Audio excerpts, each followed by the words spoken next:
ഫേസ്ബുക്കിൽ കവിത ഷെയർ ചെയ്തതിന് കോൺഗ്രസ് എം പി ഇമ്രാൻ പ്രതാപ്ഗഡിക്കെതിരെ ഗുജറാത്ത് പോലീസ് രജിസ്റ്റർ ചെയ്ത കേസ് സുപ്രീം കോടതി റദ്ദാക്കി. ഗുജറാത്ത് പോലീസിന് കോടതിയുടെ രൂക്ഷ വിമർശനം.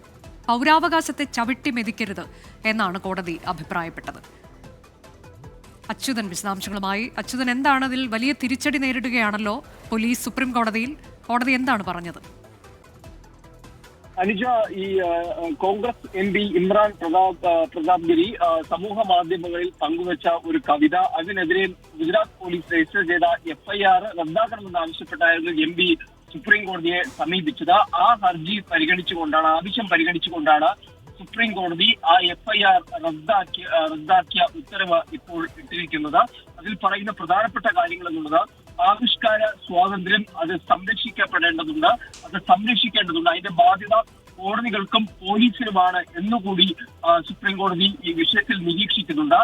ഇത്തരത്തിലുള്ള കാഴ്ചപ്പാടുകൾ, മനുഷ്യരുടെ ചിന്തകൾ, അവരുടെ കാഴ്ചപ്പാടുകൾ, ഇതെല്ലാം തന്നെ ഒരു പരിഷ്കൃത സമൂഹത്തിന്റെ അവിഭാജ്യ ഘടകമാണ് എന്നതും സുപ്രീം കോടതി ഈ ഹർജി പരിഗണിച്ചുകൊണ്ട് പറയുകയുണ്ടായി. മാത്രമല്ല, ഈ FIR റദ്ദാക്കണമെന്ന ആവശ്യം ഗുജറാത്ത് ഹൈക്കോടതി അതിനെ വിസമ്മതിച്ചതിൽ സുപ്രീം കോടതിയുടെ നിരീക്ഷണം ഇങ്ങനെയായിരുന്നു: മൗലിക അവകാശങ്ങൾ ഉയർത്തിപ്പിടിക്കുന്നതിന് കോടതികളും ബാധ്യസ്ഥരാണ് എന്നതുകൂടി അടിവരയിട്ടുകൊണ്ടാണ് സുപ്രീം കോടതി ഇപ്പോൾ എംപിയുടെ ആവശ്യം അംഗീകരിച്ചുകൊണ്ട് ഈ FIR ഇപ്പോൾ റദ്ദാക്കിയിരിക്കുന്നത്. ശരി, ഫേസ്ബുക്കിൽ കവിത ഷെയർ ചെയ്തതിന് കോൺഗ്രസ് എം പി ഇമ്രാൻ പ്രതാപ്ഗഡിക്കെതിരെ ഗുജറാത്ത് പോലീസ് രജിസ്റ്റർ ചെയ്ത കേസാണ് സുപ്രീം കോടതി റദ്ദാക്കിയത്. ഒപ്പം ഗുജറാത്ത് പോലീസിന് കോടതിയുടെ രൂക്ഷ വിമർശനവുമുണ്ട്. പൗരാവകാശത്തെ ചവിട്ടിമെതിക്കുന്ന നടപടി പോലീസ് സ്വീകരിക്കരുത് എന്നതുൾപ്പെടെയുള്ള വിമർശനം കോടതിയുടെ ഭാഗത്തുനിന്ന്.